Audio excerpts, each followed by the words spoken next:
17, 18, 19, 20 number का प्रश्न बिल्कुल आपको नया देखने के लिए मिलेगा। नया का प्रश्न आएगा, काफी इंपॉर्टेंट है। यहाँ पे आपको 4 नंबर मिलने वाला है और बिल्कुल नया जोड़ा गया। ये क्या है? पत्र लेखन आपको जोड़ा गया है। बहुत सारे स्टूडेंटों को लगता है कि भाई हिंदी क्या है, बिल्कुल आसान है, आसानी से क्या कर सकते हैं आप, हिंदी की तैयारी कर सकते हैं और हिंदी में क्या करेंगे आप 70 में 70 नंबर आसानी से पा सकते हैं। लेकिन मैं बता दूं कि हिंदी विषय के अंदर इतना पावर है कि अगर पूरे विषय में आप 70 में 70 नंबर पा गए और हिंदी में आप फेल हो जाते हैं तो आपको बोर्ड एग्जाम में क्या कर दिया जाएगा? फेल कर दिया जाएगा। तो एकमात्र विषय है जिसमें अगर आप फेल हो जाते हैं तो बिल्कुल आपको फेल मान लिया जाएगा। तो बिल्कुल आपको टेंशन लेने की जरूरत नहीं, आपको हिंदी में भी 70 में 70 नंबर मिल सकता है। चुनाव आ गया बोर्ड एग्जाम 2024 के लिए, देख सकते हैं हिंदी का बिल्कुल वायरल पेपर आपके सामने आ गया है। बिल्कुल 100% ऐसा ही पेपर आपके सामने आने वाला है, बिल्कुल वायरल मॉडल पेपर है। तो अगर आपका भी सपना है भाई हिंदी में क्या हो, हम फेल ना हो, हिंदी में हमको पूरा का पूरा नंबर मिले, तो इस वीडियो को ध्यान से देखिएगा। बिल्कुल देख सकते हैं वायरल पेपर है, 801 डीसी इसका कोड है, 901 भी क्या इसका कोड ही है। यहाँ आप देखिए बोर्ड एग्जाम 2024 के लिए क्या है, बिल्कुल वायरल पेपर है। देख सकते हैं हिंदी का टेंशन आज से क्या करना, आपको भूल जाना है। जो प्रश्न मैं बताऊंगा उनको बस तैयार करना। इस पूरे पेपर का मैं फुल सोल्यूशन आपको कराऊंगा, बिल्कुल टेंशन लेने की जरूरत नहीं है। तो ऐसा वीडियो आपको कहीं भी देखने के लिए नहीं मिलेगा, बिल्कुल 100% क्या है रियल वायरल मॉडल पेपर है। तो इस वीडियो को बिल्कुल स्किप नहीं करना है। तो चलिए स्टूडेंट इस वीडियो को स्टार्ट करते हैं। यहाँ पे जब आप पेपर देने जाएंगे 2024 के बोर्ड एग्जाम में, तो यहाँ पे कुछ इसी तरह का पेपर आपके सामने आएगा। यहाँ पे आपको अनुक्रमांक लिखा रहेगा, यहाँ पे नाम रहेगा, यहाँ पे पृष्ठों की संख्या लिखा गया है,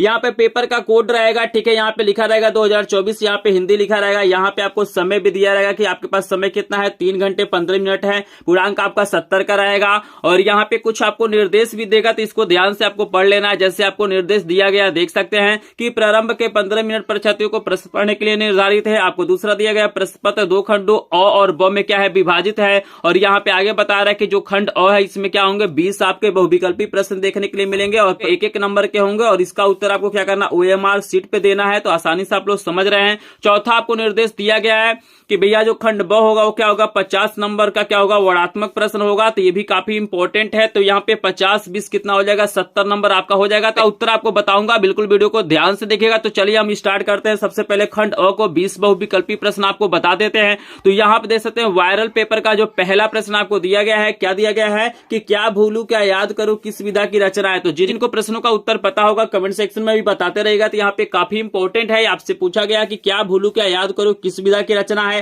आपको 4 ऑप्शन दिया गया है। पहला नाटक दिया गया है, दूसरा एकांकी दिया गया है, तीसरा आत्मकथा दिया गया और चौथा आपको कहानी लिखा गया है। तो यहाँ पे याद रखना है कि जो क्या भूलू क्या याद करूं हरीश राय बच्चन की क्या है, बहुत ही फेमस क्या है ये रचना है। तो ये वाला ऑप्शन सही हो जाएगा। क्या भूलू क्या याद करूं क्या है आपका आत्मकथा है। आई होप आपको समझ में आ रहा होगा। जो भी मैं प्रश्न बताऊंगा बिल्कुल आज ही आपको तैयार कर लेना। प्रश्न है काफी इंपॉर्टेंट है और बिल्कुल पेपर का वायरल प्रश्न है। तो इस वीडियो को बिल्कुल स्किप भी नहीं करना और इस प्रश्न को बिल्कुल आपको तैयार भी कर लेना। तो चाहते हैं दूसरा प्रश्न क्या है, आपके सामने प्रश्न नंबर 2 भी आ गया है। प्रश्न नंबर 2 भी काफी इंपॉर्टेंट है। प्रश्न कह रहा है कि मुंशी प्रेमचंद्र की कहानी है, आपको बताना है इसमें से कौन सी मुंशी प्रेमचंद्र की कहानी है। तो पहला देखिए गोदान दिया गया है, दूसरा आपको ममता दिया गया है, तीसरा आपको इंदुमती दिया गया और चौथा आपको कफन दिया गया है। तो जिनको जिनको प्रश्नों का उत्तर पता है कमेंट सेक्शन में बताते रहेंगे। यहाँ पे मैं बता दूं कि गोदान जो आपका है उपन्यास है, ममता क्या है जयशंकर प्रसाद का है और इंदुमती भी क्या है मुंशी प्रेमचंद्र का नहीं है। तो कफन आपका क्या हो जाएगा, यहाँ पे मुंशी प्रेमचंद्र का कहानी हो जाएगा। तो घ वाला ऑप्शन बिल्कुल करेक्ट हो जाएगा।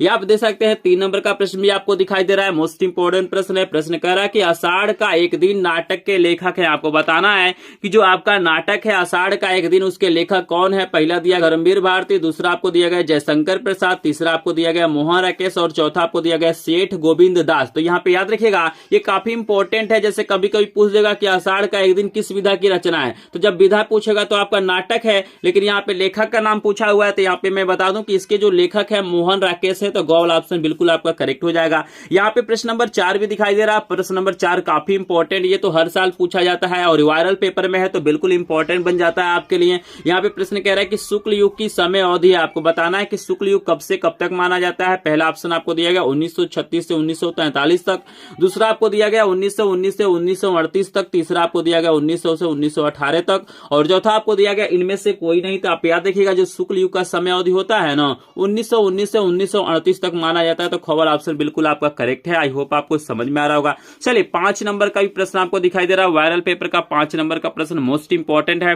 प्रश्न आपको दिया गया है कि भैया चिंतामणि के लेखक कौन है। आपको बताना है कि जो चिंतामणि रचना है उसका लेखक कौन है। पहला आपको दिया गया ऑप्शन पुरुषोत्तम दास टंडन, दूसरा आपको दिया गया मदन मोहन मालवीय, तीसरा आपको दिया गया श्याम सुंदर दास और चौथा आपको दिया गया है रामचंद्र शुक्ल यानी आचार्य रामचंद्र शुक्ल। तो आप सभी जानते हैं कि जो चिंतामणि क्या है बहुत ही फेमस रचना है। किसका है? आचार्य रामचंद्र शुक्ल का है। तो यहाँ पे घ वाला ऑप्शन बिल्कुल करेक्ट हो जाएगा।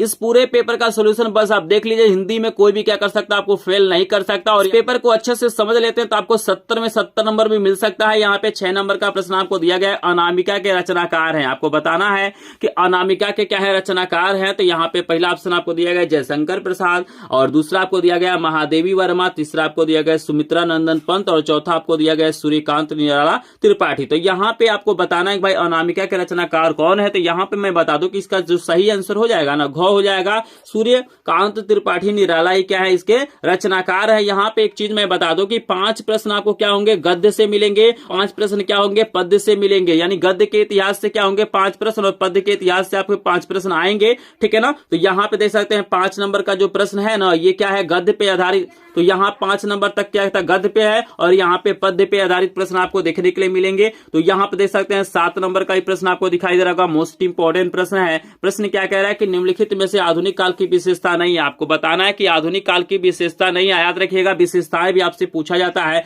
पहला आपको दिया गया देश प्रेम की भावना, दूसरा दिया गया आश्रयदाताओं की प्रशंसा, तीसरा आपको दिया गया जीवन के यथार्थ का चित्रण और चौथा दिया गया इनमें से कोई नहीं। तो यहाँ पे मैं बता दूं कि देश प्रेम की भावना और जीवन के यथार्थ का चित्रण क्या है आधुनिक काल की विशेषता है, लेकिन आश्रयदाताओं की प्रशंसा क्या है आधुनिक काल की विशेषता नहीं है। तो यहाँ पे ख वाला ऑप्शन बिल्कुल करेक्ट हो जाएगा। आई होप आपको 7 प्रश्न समझ में आ रहा होगा। वीडियो पूरे यूट्यूब पे आपको कहीं पे देखने के लिए नहीं मिलेगा, तो बिल्कुल स्किप नहीं करना। अगर आप सभी विषयों को वायरल पेपर, मॉडल पेपर, प्रश्नों का पीडीएफ नोट चाहिए तो आपको कुछ नहीं करना है, लिंक डिस्क्रिप्शन में हमारे ग्रुप को ज्वाइन कर लीजिएगा और चैनल पे नए हो चैनल को सब्सक्राइब कर देगा, वीडियो को लाइक करेगा। चलिए आपको कराते हैं अगला प्रश्न। आपके सामने प्रश्न नंबर 8 भी आ गया। 8 नंबर का प्रश्न काफी इंपॉर्टेंट है। प्रश्न आपको दिया गया देख सकते हैं। प्रश्न कह रहा है कि केशवदास की प्रमुख रचना। आपको बताना है केशवदास की प्रमुख रचना क्या है।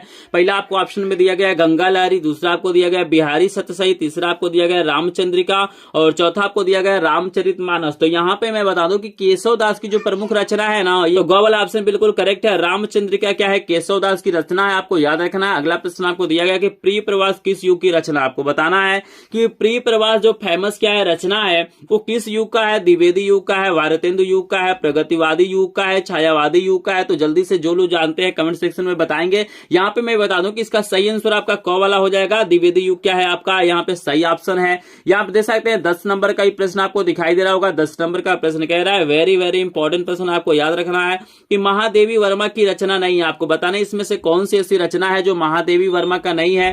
पहला आपको दिया गया है निहार, दूसरा आपको दिया गया है सांध्य गीत, तीसरा आपको दिया गया युगांत और चौथा आपको दिया गया दीपशिखा। तो मैं बता दूं कि यहाँ पे निहार, सांध्य गीत और दीपशिखा क्या है महादेवी वर्मा की रचना है, लेकिन युगांत क्या है महादेवी वर्मा की रचना नहीं है। आप लोग कमेंट सेक्शन में मुझे बताइएगा कि युगांत जो रचना है वो किसका है, क्योंकि यहाँ पे महादेवी वर्मा की रचना तो ये है नहीं, तो युगांत किसका है आप लोग क्या करना है कमेंट सेक्शन में बताना है। तो देखते हैं कौन कौन सही आंसर बताता है। चलिए आपको 11 नंबर का प्रश्न दिखा देते हैं। तो यहाँ पे देख सकते हैं कि 5 प्रश्न आपको गद्य के इतिहास से मिला और 5 प्रश्न आपको पद्य के इतिहास से मिला। अब यहाँ पे क्या होंगे व्याकरण के प्रश्न क्या हो जाएंगे स्टार्ट हो जाएंगे। और यहाँ पे मैं बता दूं कि बहुत सारी चीजों को नया जोड़ा गया है। जैसे यहाँ पे क्या किया गया आपको वाच्य जोड़ा गया है, आपको विकारी और अभिकारी शब्द जोड़ा गया है, पत्र लेखन जोड़ा गया है, तद और उसमत जोड़ा गया है। तो लेटेस्ट क्या है वायरल पेपर है बिल्कुल जो आपका न्यूज सिलेबस है। जैसा पेपर आपके सामने आएगा बिल्कुल उसी के अनुसार ये पेपर है, ठीक है ना। आपको याद रखना है बिल्कुल ऐसा ही पेपर क्या होगा आपके सामने देखने के लिए मिलेगा। तो यहाँ पे 11 नंबर का प्रश्न आपको दिया गया है कि करुण रस का स्थायी भाव क्या है। आपको बताना है कि भाई करुण रस का स्थायी भाव क्या होता है। पहला आपको दिया गया शोक, दूसरा आपको दिया गया रति,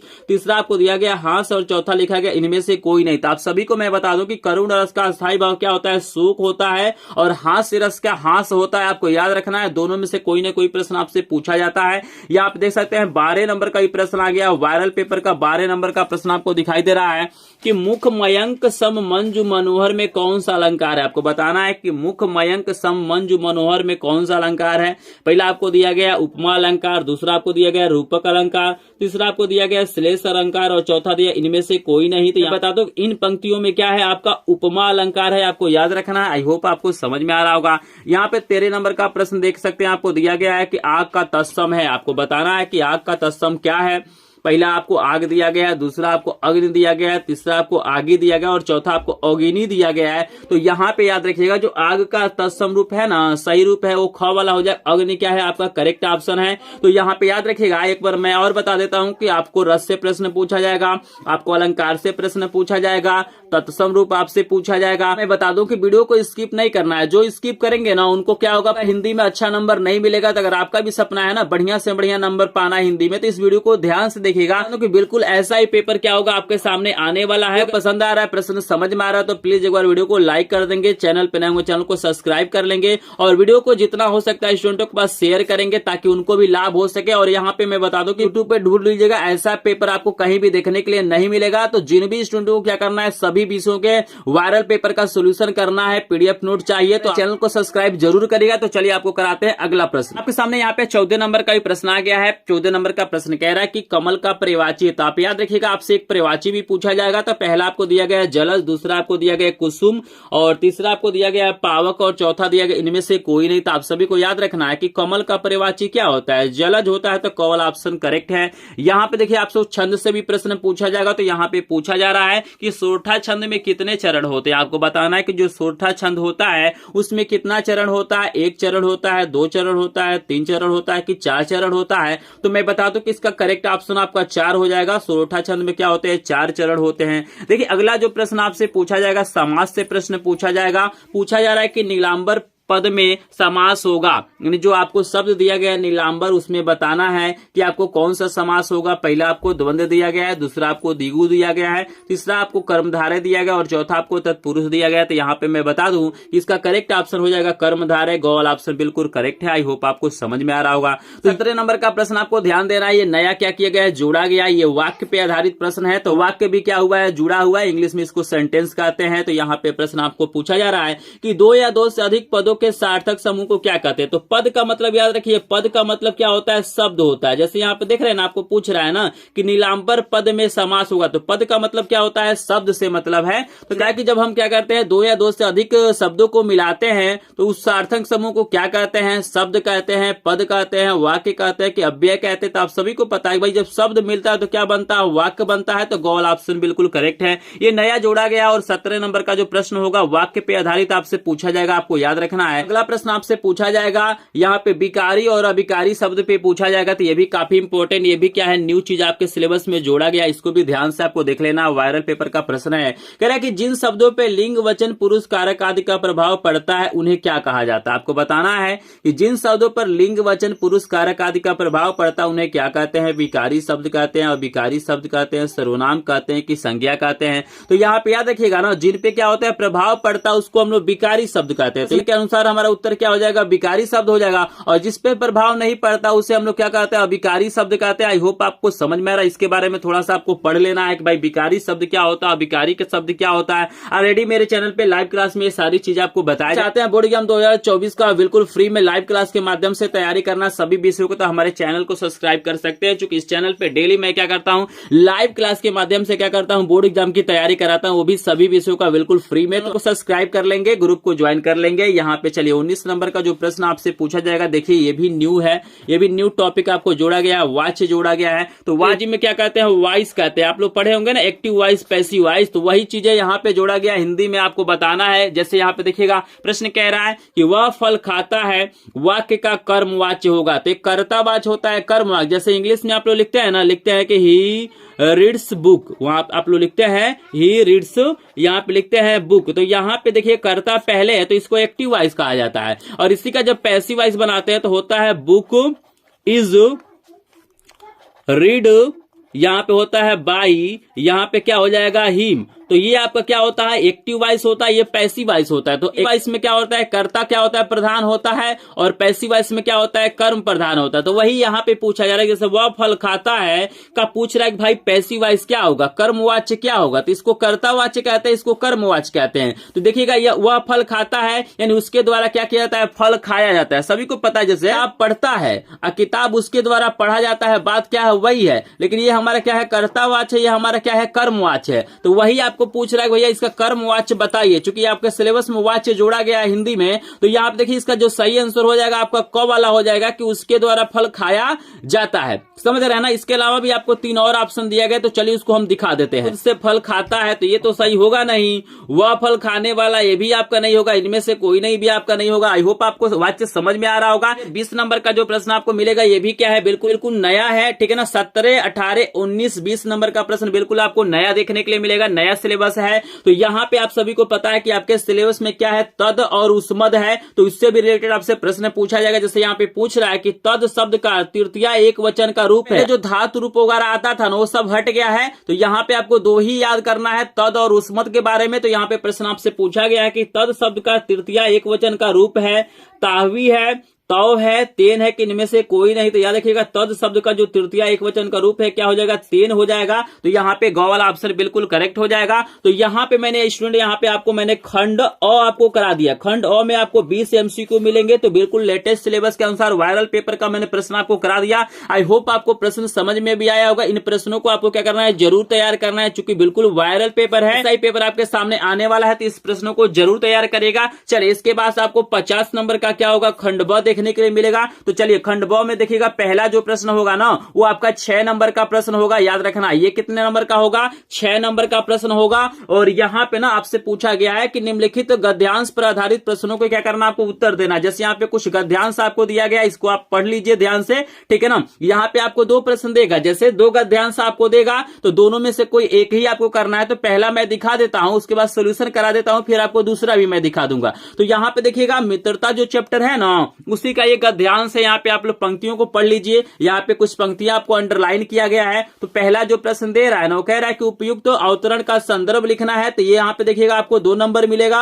और रेखांकित अंशों की व्याख्या करेंगे तो आपको 2 नंबर मिलेगा। और मित्र के कौन कौन से कर्तव्य बताएगा इसको अगर लिखेंगे तो आपको 2 नंबर मिलेगा, यानी कुल 6 नंबर का होगा। और यहाँ पे मैं बता दूं कि तीनों प्रश्नों का आपको उत्तर देना है इस गद्यांश के अनुसार। तो आपसे पहले क्या करते हैं, प्रश्न अ, ब और स का क्या करता है आपको सोल्यूशन बता देते हैं। सबसे पहले क्या करते हैं ना, पहले प्रश्न का उत्तर आपको बताते हैं। तो पहला प्रश्न हमको क्या दिया गया है कि उपयुक्त अवतरण का संदर्भ लिखिए। तो सबसे बेहतरीन तरीका मैं आपको बताने वाला हूं कि किस पे आपको पूरा का पूरा नंबर मिलता है, कैसे आप लिखेंगे संदर्भ तो आपको पूरा का पूरा नंबर मिलेगा। तो चलिए बताते हैं भाई, जो दिया गया गद्यांश उसका हम संदर्भ कैसे लिखते हैं। बोर्ड एग्जाम में सबसे पहले आपको क्या करना है, क नंबर डाल लेना है। जो भी गद्यांश दिया गया है उसका शुरू का कुछ लाइन लिख लेना है, बीच में डैश डैश कर देना और लास्ट का कुछ लाइन आपको क्या करना है, लिख लेना है। और यहाँ पे उत्तर डाल के अ वाला लिखना है, आपको लिख देना है संदर्भ। तो संदर्भ कैसे लिखना है, तो आपको लिखना है कि प्रस्तुत पंक्तियां प्रसिद्ध लेखक और हिंदी साहित्य के महान निबंधकार। याद रखिएगा कि आपको सिंपल ये लाइन नहीं स्टार्ट करना, आपको थोड़ा सा बढ़ा चढ़ा के आपको लिखना है कि प्रसिद्ध लेखक, हिंदी साहित्य के महान निबंधकार, नाटककार, मतलब जैसा उनकी क्वालिटी होगा उस चीज को क्या करना, ऊपर वाले लाइन में आपको मेंशन करना है। तो आप सभी जानते हैं कि जो आचार्य रामचंद्र शुक्ल है क्या है, एक निबंधकार है। तो मैंने यहाँ पे लिखा है कि प्रस्तुत पंक्तियां प्रसिद्ध लेखक एवं हिंदी साहित्य के महान निबंधकार, ठीक है ना, आचार्य रामचंद्र शुक्ल द्वारा लिखित एवं हमारी पाठ्य पुस्तक हिंदी के गद्य खंड में संकलित मित्रता नामक प्रसिद्ध निबंध से लिया गया। आप लोग यहाँ पे ये भी देख रहे होंगे कि जैसे जो लेखक का नाम है उसको मैंने क्या किया है, कलर चेंज कर दिया है। तो आपको कुछ इस तरह से क्या करना है, लेखक का नाम हुआ, जो आपका किताब का नाम है हिंदी है, जो हमारा गद्य खंड है, काव्य खंड है, पाठ का जो नाम है इसको क्या करना है, कलर चेंज कर लेना है, पूरा का पूरा नंबर मिल सके। यहाँ पे एक भी नंबर आपका नहीं कटेगा। कुछ इस तरह से आप लिखते हैं, कुछ यहाँ पे कलर का कॉम्बिनेशन कर लेते हैं। आप ऊपर वाले लाइन में कुछ क्या करते हैं, बढ़िया लिख लेते हैं, तो आपको बहुत बढ़िया नंबर मिलेगा। तो आई होप आपको समझ में आ गया होगा कि किसी भी गद्यांश का हम किस प्रकार संदर्भ लिखेंगे। तो आपको इस प्रकार क्या करना है, संदर्भ लिखना है। आप स्क्रीनशॉट लेना चाहते हैं तो ले सकते हैं। चलिए इसके बाद आपको बताते हैं अगले प्रश्न का सोल्यूशन कैसे करेंगे। यहाँ पे देखिए जो हमारा ब वाला प्रश्न दिया गया है, मतलब इसका दूसरा वाला जो प्रश्न दिया गया इसमें पूछा जा रहा है कि रेखांकित अंशों की आपको व्याख्या करना है। तो आप देख सकते हैं कि आपको रेखांकित किया रहेगा। हमारे पास यहाँ पे यहाँ से लेके यहाँ तक क्या है, रेखांकित है तो आपको क्या करना है, पहले इस लाइन को पढ़ना है। जब इस लाइन को पढ़ेंगे तो इसमें कुछ ना कुछ आपको समझ में आएगा और उसी चीज को क्या करना, आपको अपनी भाषा में लिखना है। तो चलिए आप एक बार इस लाइन को पूरा का पूरा पढ़ लीजिए। आप मित्र से लेके आत्मबल हो तक क्या कीजिए, पढ़ लीजिए और उसके बाद मैं इसका व्याख्या आपको बता देता हूं कि कैसे व्याख्या करना है। देखिए सबसे पहले आपको डाल देना है उत्तर नंबर ब और यहाँ पे आपको लिख लेना है रेखांकित अंशों की व्याख्या। आपको एक हेडिंग बनाना है कि रेखांकित अंशों की व्याख्या और इसमें आपको शुरू में कुछ आपको चीजें लिखना है। जैसे लिख देना है शुक्ल जी कहते हैं कि, चाहे लेखक कहते हैं कि, चाहे महान लेखक कहते हैं कि मित्र के महान कार्यों में सहायता देने, उत्साहित करने जैसे कर्तव्यों का निर्वाह वही व्यक्ति कर सकता है जो स्वयं दृढ़ विचारों और सत्य संकल्पों वाला होता है। तो यहाँ पे आपको स्क्रीन पे आपको लाइन दिखाई दे रहा है, आप देख सकते हैं बिल्कुल इस लाइन में जो पहला आपको लाइन है यही चीजें आपको बताया गया है कि भाई एक मित्र का कर्तव्य होता है कि क्या करे, अपने मित्र का सहायता करे, उत्साहित करे, उसके को प्रति क्या करे, उससे जागरूक करे। ठीक है ना। यहाँ पे ये क्या हुआ, पहले लाइन का अर्थ हो गया। अब चलिए कहा गया है कि मित्र बनाते समय हमें ऐसे व्यक्तियों को खोजना चाहिए जिसमें हमसे बहुत अधिक साहस और आत्मबल विद्यमान हो। यहाँ पे याद रखिएगा, यहाँ पे बता रहा है कि हमें वैसे मित्र को बनाना चाहिए कि जिसके अंदर क्या हो, हमसे अधिक साहस और क्या हो, आत्मबल हो। तो यही मतलब उस जो रेखांकित भाग था उसमें यही चीजें बताया गया। आप चाहे तो अपने भाषा में भी लिख सकते हैं, इसमें कोई दिक्कत नहीं है। सिंपल क्या करना, आपको अपने भाषा में लिख लेना। आई होप आपको समझ में आ गया होगा कैसे हम क्या करेंगे, इस पंक्तियों का क्या करेंगे, हम लोग व्याख्या लिखेंगे। चलिए आपके सामने एक और प्रश्न इसमें दिया जाएगा, 3 प्रश्न आपको दिया जाएगा और तीनों प्रश्न क्या होंगे, 2-2 नंबर के होंगे, यानी 6 नंबर का आएगा। तो चलिए आपको अगला प्रश्न आपको दिखा देते हैं। इसका है मतलब 100 वाला प्रश्न दिया गया है। पूछ रहा है कि यहाँ पे हमसे पूछा जा रहा है कि मित्र के कौन से कर्तव्य बताए गए हैं। तो जो पंक्ति आपको दिया गया है ना, तो यहाँ पे जो पंक्ति है उसी में क्या हो जाएगा, इसका उत्तर आपको मिल जाएगा। तो आप वहां से भी लिख सकते हैं या अपने भाषा में लिख सकते हैं। ठीक है ना। चलिए हम इसका उत्तर आपको बता देते हैं। उत्तर नंबर आपको स डाल देना है और यहाँ पे आपको लिखना है कि मित्र के कर्तव्य है। हमसे पूछा गया है ना कि मित्र के कौन कौन से कर्तव्य हैं। इसमें बताया जा रहा है कि मित्र के कर्तव्य हैं। कौन कौन से कर्तव्य हैं कि उचित और श्रेष्ठ कार्य में मित्र की सहायता करना, उसके उत्साह और साहस को इस प्रकार बढ़ाना कि वह अपनी सामग्री का काम कर सके। देख रहे हैं, तो ये क्या है, कि मित्र के क्या है कर्तव्य है इस पैसेज के अनुसार, उस हमारे गद्यांश के अनुसार। तो आई होप आपको समझ में आ रहा हो। इस तरह से क्या करेंगे, तीनों चीजें लिखते हैं, संदर्भ लिखते हैं, रेखांकित अंकों की व्याख्या लिखते हैं और जो तीसरा प्रश्न पूछा जाएगा उसका उत्तर लिखते हैं। तो आपको यहाँ पे क्या हो जाएगा, 6 में 6 नंबर आपको क्या हो जाएगा, मिल जाएगा। आई होप आपको समझ में आ गया होगा और ये प्रश्न बोर्ड एग्जाम में आ जाएगा, आप पूरा का पूरा लिख लेंगे। चलिए आपको बता देते हैं। आपको पहला वाला गद्यांश का सोल्यूशन आपको समझ में आ गया। और यहाँ पे देखिए अथवा करके आपको एक और प्रश्न देगा। जैसे वायरल पेपर में देख सकते हैं आपको अथवा करके दिया गया है कि जो तरुण संसार के जीवन संग्राम से क्या है, दूर है। तो यहाँ भी आप देख सकते हैं रेखांकित किया गया है। यहाँ पर भी आपसे 3 प्रश्न पूछा जा रहा है। जैसे पहला आपको तो यही पूछा जाएगा कि संदर्भ लिखिए, दूसरा में आपको रेखांकित अंश का व्याख्या करना है और ये तीसरा प्रश्न थोड़ा सा अलग होगा। जैसे यहाँ पे पूछ रहा है कि वर्तमान समय सदैव सुधारों का समय क्यों बनता रहता है, तो इसको भी आपको देख लेना है। ये भी इंपॉर्टेंट पैसेज है। ठीक है ना। बिल्कुल न्यू सिलेबस जो आपका है उसके अनुसार ये पैसेज लिया गया है, ये भी नया चैप्टर जोड़ा गया है, तो इसको देख लीजिएगा। और इसका क्या करना, आपको संदर्भ मुझे कमेंट सेक्शन में बताना है कि भाई ये जो पंक्ति लिया गया है वो किस चैप्टर से लिया गया, इसके लेखक कौन है, इसको जरूर आप तैयार करिएगा। चलिए जो दूसरा प्रश्न आपका आएगा खंड ब में देख लीजिए, जो दूसरा प्रश्न आएगा वो भी काफी इंपॉर्टेंट होगा। आपको 6 नंबर का प्रश्न आएगा। दूसरा कह रहा है कि निम्नलिखित पदार्थ आधारित प्रश्नों का आपको उत्तर देना। तो इसके पहले गद्यांश पे आधारित प्रश्न था और ये क्या है, पद्यांश पे आधारित प्रश्न है। इसमें आपको अथवा करके यहाँ पे 2 देगा, आपको किसी एक का करना है। तो मैं पहले वाला का करा देता हूँ, क वाले का। तो यहाँ पे देखिए आपको पंक्तियां दिया गया कि उदोमयी ब्रज विसरत ना, यहाँ पे 2 पंक्तियों को अंडरलाइन किया गया है। इसको ध्यान से आप लोग देख लीजिए, आपको प्रश्न में दिखाता हूँ। एक और पंक्ति है, इसको ध्यान से आप देख लीजिए। यहाँ पे 3 प्रश्न आपसे पूछा गया कि उपयुक्त अवतरण का संदर्भ लिखिए और अगला पूछा गया है रेखांकित अंक की व्याख्या कीजिए। और यहाँ पे तीसरा जो आपसे पूछा गया कि उपयुक्त पंक्तियों में किस अलंकार का प्रयोग किया गया है। तो 2-2 नंबर का प्रश्न है, आपको 6 नंबर मिलेगा। तो चलिए यहाँ पे इसका सोल्यूशन करा देते हैं, उसके बाद से अथवा वाला भी आपको दिखा देते हैं। सबसे पहले क्या करना है, जो भी आपके सामने क्या होगा पदांश आएगा, आपको क्या करना है, शुरू का कुछ लाइन लिख लेना है और लास्ट वाला कुछ लाइन लिख लेना है, ताकि पता चल जाए आपने कौन सा क्या किया है। पदांश लिखा है तो यहाँ पे आपको डाल भी लेना है उत्तर नंबर दूसरा का क, यहाँ पे डाल देना है उत्तर नंबर दूसरा का क। यहाँ पे पहला क वाला में लिखना है संदर्भ। तो संदर्भ देखिए कैसे लिखना है, आपको वैसे लिखना है कि प्रस्तुत पदांश हमारी पाठ्य पुस्तक हिंदी के काव्य खंड में पद शीर्षक से उद्धृत है, जो कि सूरसागर नामक ग्रंथ से लिया गया है। इसके रचयिता हमारे क्या है, कवि सूरदास जी है। तो कुछ इस तरह से क्या करना, आपको पदांश लिख लेना है। यहाँ पे कलर वगैरह भी थोड़ा सा बदल लेना है। जो नाम है यहाँ पे जो हमारे कवि है उनका जो नाम है उसको कलर को चेंज करिए, इस प्रकार लिखेंगे तो आपको पूरा का पूरा नंबर मिलेगा। चलिए, उसके बाद हमसे पूछा था कि रेखांकित अंश की क्या करना, हमें व्याख्या करना है, तो मैं इसको भी बता देता हूं। तो यहाँ कैसे लिखना है, आपको लिखना है कि महाकवि सूरदास जी कह रहे हैं कि श्री कृष्ण ने उद्धव से ब्रजवासियों की दीन दशा सुनी और उन्हीं के ध्यान में खो गए। यानी जब उद्धव जी आते हैं और बताते हैं कि जो ब्रजवासी है कुछ इस तरह से क्या कर रहे हैं, काम कर रहे हैं, आपको बहुत याद कर रहे हैं, तो उसको सुन के क्या होते हैं, उसी में खो जाते हैं। और वे उद्धव जी से कहते हैं कि मैं ब्रज को भूल नहीं पाता हूं, वृंदावन और गोकुल के वन उपवन सभी मुझे क्या होते हैं, याद आते रहते हैं,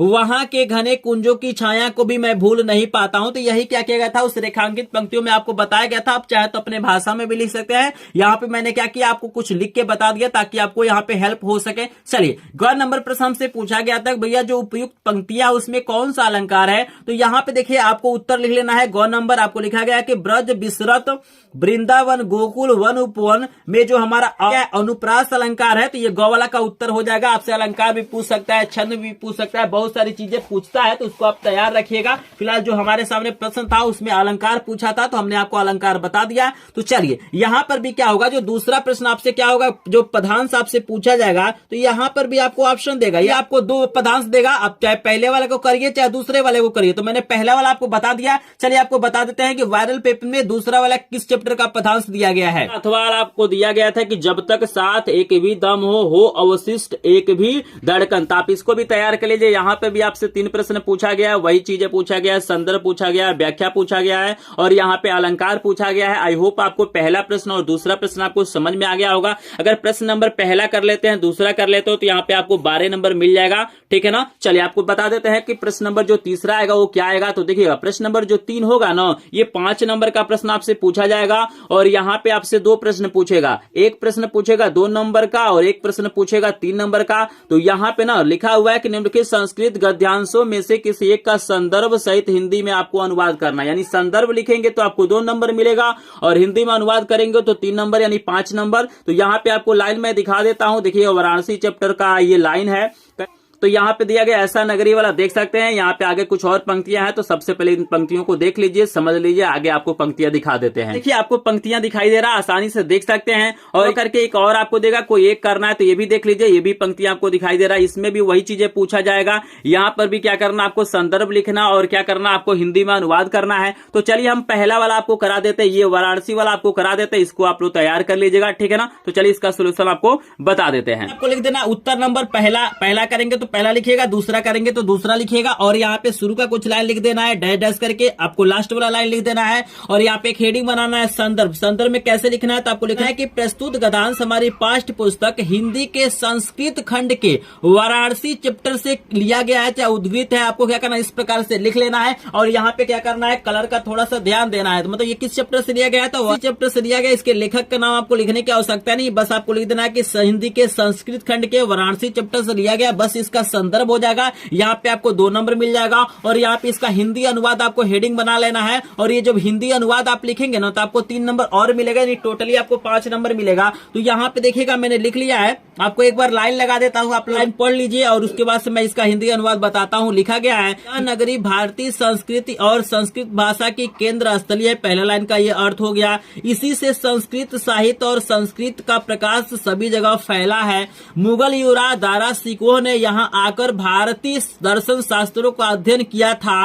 वह इस ज्ञान से इतना प्रभावित हुआ कि उसने उपनिषदों का अनुवाद फारसी भाषा में कराया। आप लोग देख सकते हैं, पूरा का पूरा आपको लाइन दिखाई दे रहा है। तो जब आपके स्कूलों में या कोचिंग में क्या किया जाएगा, इस चैप्टर को जब पढ़ाया जाएगा ना, तो पूरा का पूरा आपको अर्थ समझ में आ जाएगा। मैंने वैसे सरल भाषा में लिखा है ताकि आपको कोई दिक्कत ना हो। आई होप आपको समझ में आ रहा होगा। चलिए, आपको प्रश्न नंबर 3 तक की सारी चीजें आपको समझ में आ गया होगा। मैंने आपको बता दिया कैसे संदर्भ लिखना है, कैसे आपको व्याख्या करना है, सारी चीजें मैंने बता दिया और आपको समझ में भी आ रहा होगा। यहाँ पे देखिए जो 4 नंबर का प्रश्न आएगा ना खंड ब में, ये भी क्या होगा 5 नंबर का होगा। तो ये आपको दिया गया है कि निम्नलिखित संस्कृत पद्यांशों में से किसी एक का संदर्भ सहित हिंदी अनुवाद करना। तो इसके पहले संस्कृत का गद्यांश था, अब संस्कृत का क्या है पद्यांश यानी श्लोक आपको मिलेगा। तो यहाँ पे 2 इसलिए को आपको देगा, किसी एक का क्या करना आपको संदर्भ लिखना है और हिंदी में अनुवाद करना है। तो यहाँ पे ना पहला आपको दिया गया है कि सर्वे भवन्तु सुखिनः वाला आपको दिया गया, तो ये वेरी वेरी इंपॉर्टेंट और बहुत ही आसान है। तो यहाँ पे हम इसका सोल्यूशन आपको करा देते हैं। आप लोग दूसरा वाला जो दिया गया है बंधरम मरणम वाला, इसको देख लीजिएगा, इसको भी तैयार आप कर लीजिएगा।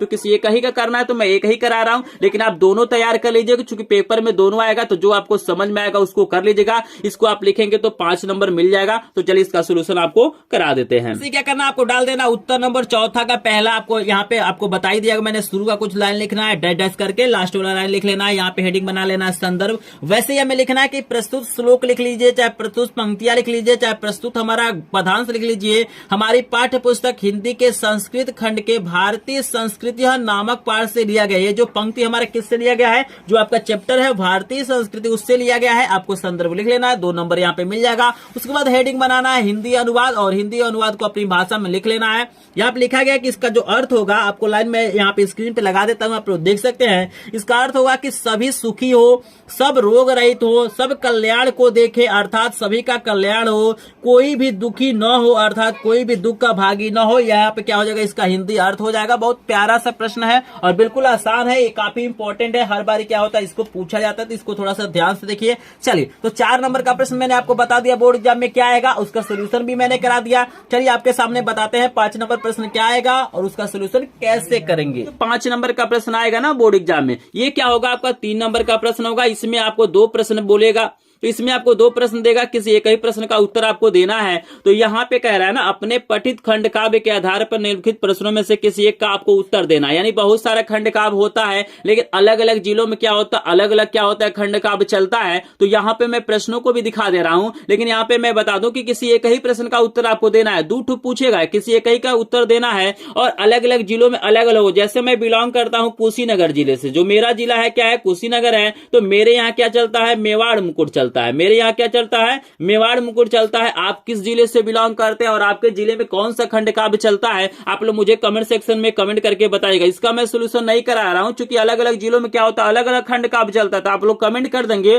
तो मैं क्या करूंगा अलग अलग जिलों का अलग अलग क्या करूंगा वीडियो बना दूंगा, जिससे काफी हेल्प मिलेगा। तो आप लोग अपने जिले का नाम और आपके जिले में कौन सा खंड काव्य चलता है कमेंट सेक्शन में जरूर बताइए। जैसे यहाँ पे देखिएगा एक आपको दिया गया ज्योति जवाहर, ये भी किसी न किसी जिले में चलता होगा। तो यहाँ पे पूछ रहा है कि ज्योति जवाहर की कथा व संक्षेप में लिखिए। अथवा करके एक और प्रश्न दिया, देखिए अथवा कह रहा है कि खंडकाव्य के नायक जवाहरलाल नेहरू का चरित्र चित्रण कीजिए। तो देखिए चरित्र चित्रण को आप जरूर तैयार कीजिए क्योंकि ये क्या होता है पूछा ही जाता है। इसी प्रकार देख सकते हैं मुक्तिदूत का भी दिया गया है, अगर पूजा का दिया गया है, मेवाड़ मुकुट का दिया गया है, जय सुभाष का भी देख सकते हैं, आपको जय सुभाष का भी दिया गया है, करमवीर भरत का भी दिया गया है। यहाँ पे देखो मातृभूमि के भी लिए दिया गया है। तो अलग अलग जिलों में अलग अलग खंड काव्य चलता है। तो जो भी आपके जिले का होगा उसको आपको तैयार कर लेना है। यहाँ पे तुमिल भी है, इसको ध्यान दीजिएगा, ठीक है ना। तो चलिए आप लिख देते हैं तो आपको 3 नंबर मिल जाएगा। जनरली यहाँ पे क्या होता है आपको नायक का चरित्र चित्रण ही क्या करना होता है लिखना होता है, और आपको कुछ कहानी पूछ लेता है, किसी सर की कहानी पूछ लेता है, तो इसको आप तैयार करेगा। आप लोग कमेंट कर देंगे तो मैं अलग अलग जिलों का अलग अलग वीडियो आपको प्रोवाइड कर दूंगा। तो चलिए आपको बताते हैं अगला प्रश्न क्या आएगा। आपको कर्ण भी दिया गया तो इसको भी देख लीजिएगा। यहाँ पे 6 नंबर का जो प्रश्न आएगा उसको आपको ध्यान से देखना है। 6 प्रश्न होगा, इसमें क और ख होगा। क पे आपको 5 नंबर और ख पे भी आपको 5 नंबर मिलेगा। तो यहाँ पे जो क होगा ना, इसमें आपसे पूछा जाएगा लेखक का जीवन परिचय। यहाँ पे आपको 3 देगा, किसी एक लेखक का क्या करना आपको जीवन परिचय लिखना है। तो यहाँ पे वायरल वाला मैं बता देता हूँ जो आपके पेपर में आने वाला है। आपको आचार्य रामचंद्र शुक्ल का तैयार कर लेना है, जयशंकर प्रसाद का तैयार कर लेना है, रामधारी सिंह दिनकर को तैयार कर लेना है। इसमें से कोई ना कोई एक आपसे पूछ लिया जाएगा, तो इसको आप लोग तैयार कर लीजिएगा। ऑलरेडी मेरे चैनल पे वीडियो है कि कैसे जीवन परिचय लिखा जाता है, तो उसको जरूर देखिएगा। कहीं भी डाउट होगा तो कमेंट सेक्शन में आप लोग कमेंट करके जरूर बताइएगा। यहाँ पे देखिए जो ख नंबर आपको तैयार करना है ना, जो आपको यहाँ पे कवि का जो जीवन परिचय लिखने के लिए देगा वो आपको तैयार करना है तुलसीदास का, बिहारी जी का और मैथिली शरण गुप्त का। इसके अलावा आप महादेवी वर्मा का भी तैयार कर सकते हैं, सूरदास का भी आप तैयार कर सकते हैं, लेकिन ये 3 तैयार कर लेते हैं तो इसमें से कोई ना कोई एक आपको देखने के लिए मिल जाएगा।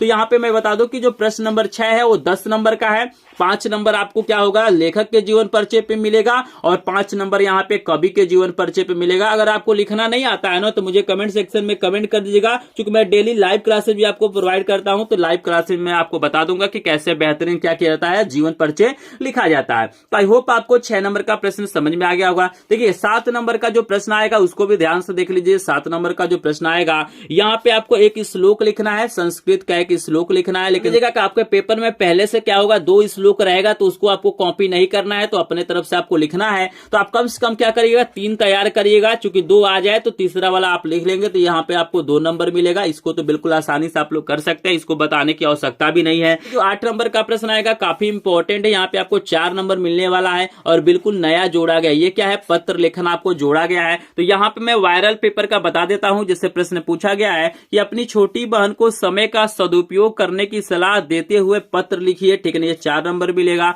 अथवा करके आपको एक और देगा, तो दोनों में से कोई एक आपको कर लेना है। दूसरा आपको दिया गया है कि बीमारी के कारण अवकाश है तो प्रधानाचार्य को क्या कीजिए, आवेदन पत्र लिखिए। तो चाहे आप इसको लिखिए या इसको लिखिए, तो इसको भी आपको तैयार कर लेना है। नया जोड़ा गया है, यहाँ पे 4 नंबर आपको मिलेगा, याद रखिएगा, मोस्ट इंपॉर्टेंट है। तो जिनको भी हिंदी में 70 में 70 नंबर पाना है वो क्या करेंगे, इस पेपर को तैयार जरूर करेंगे। लेकिन पेपर समझ में आ रहा है, वीडियो पसंद आएगा तो प्लीज वीडियो को लाइक करेंगे। जितना ही आप लोग सपोर्ट करेंगे, जितना ही लाइक करेंगे, मैं क्या करूंगा, अन्य विषयों का वायरल पेपर का सोल्यूशन करा दूंगा। क्योंकि मेरे पास क्या है, सभी विषयों के क्या है, 7 सेट क्या है, वायरल पेपर है। मतलब हिंदी का ये पहला सेट है ना। अभी इसके अलावा मेरे पास 6 सेट है, क्योंकि 7 सेट केवल हल कर लेते हैं ना, तो आपको बोर्ड एग्जाम में 95% नंबर पाने से कोई नहीं रोक सकता है, मेरा दावा है। तो अगर 7 सेट अगर आप हल कर लेते हैं, तो अगर 7 सेट का आपको पीडीएफ चाहिए तो लिंक डिस्क्रिप्शन में हमारे ग्रुप को ज्वाइन करिएगा, चैनल को सब्सक्राइब करिएगा, अधिक से अधिक शेयर करेगा। तो चलिए आपको बताते हैं प्रश्न नंबर 9 क्या आएगा आपके साथ। देखिए आपको प्रश्न नंबर जो 9 है ना, ये 2 नंबर का प्रश्न आएगा। यहाँ पे आपसे बोला जाएगा कि निम्नलिखित प्रश्नों में से किन्हीं 2 प्रश्नों को आपको उत्तर देना है। तो संस्कृत में क्या करना, आपको उत्तर देना है। क्लियर है। तो यहाँ पे 4 प्रश्न आपसे पूछे जाएंगे, किसी 2 का आपको उत्तर देना है। जैसे देख सकते हैं 4 प्रश्न दिया गया है। देखिएगा कह रहा है कि वाराणसी किम प्रसिद्धा, तो ठीक है ना, इसका उत्तर आपको स्क्रीन पे दिखाई दे रहा होगा। दूसरा आपको पूछ रहा है कि वीरा किन पूजते, तो वीरा वीरण पूजते, इसका भी उत्तर आपको दिखाई दे रहा होगा। इसके अलावा 2 और प्रश्न दिया गया, इसको भी आपको तैयार कर लेना है। तो किसी 2 ही का उत्तर देना है, तो मैंने 2 का बता दिया, 2 को आपको देख लीजिएगा, कहीं वैसे डाउट आपको नहीं होगा। अगर चैप्टर पढ़े होंगे तो आसानी से आप लोग कर सकते हैं। देखिए जो लास्ट प्रश्न आएगा ना हिंदी का, और यहाँ पे जो मार्क्स आपको मिलेंगे 7 नंबर मिलेगा। इसके पहले 9 नंबर मिलता था, लेकिन अब क्या हुआ, आपको 7 नंबर मिलेंगे निबंध लिखने के लिए। तो आपको पहला दिया गया देश प्रेम की भावना, दूसरा दिया गया पर्यावरण प्रदूषण, तीसरा आपको दिया गया विज्ञान एक वरदान, और तीसरा आपको दिया गया बढ़ती महंगाई। तो यहाँ पे 4 आपको दिया गया है, किसी एक पे ही क्या करना, आपको निबंध लिखना है। तो ये मोस्ट इंपॉर्टेंट है वायरल पेपर का, तो आपको तैयार कर लेना है। अगर आपको निबंध लिखना नहीं आता है तो मुझे कमेंट सेक्शन में कमेंट कीजिएगा, मैं इंपॉर्टेंट आपको निबंध बता दूंगा, कैसे निबंध लिखा जाता है, कैसे निबंध का पूरा आपको नंबर मिलेगा। ये सारी चीज आपको मैं बता दूंगा अपने लाइव क्लास में। तो वीडियो को लाइक जरूर करिएगा, चैनल पे नए होंगे चैनल को सब्सक्राइब करेंगे। वीडियो कैसा लगा कमेंट सेक्शन में जरूर बताइएगा। सभी विषयों के 7 सेटों का क्या चाहिए, पीडीएफ नोट चाहिए, तो आप हमारे ग्रुप को ज्वाइन करिएगा। सवाल या डाउट होगा तो आपको स्क्रीन पे मेरा व्हाट्सएप नंबर भी दिखाई दे रहा है, यहाँ पे आप लोग क्या कर सकते हैं, कंटेक्ट कर सकते हैं। नेक्स्ट वीडियो में, तब तक के लिए आपका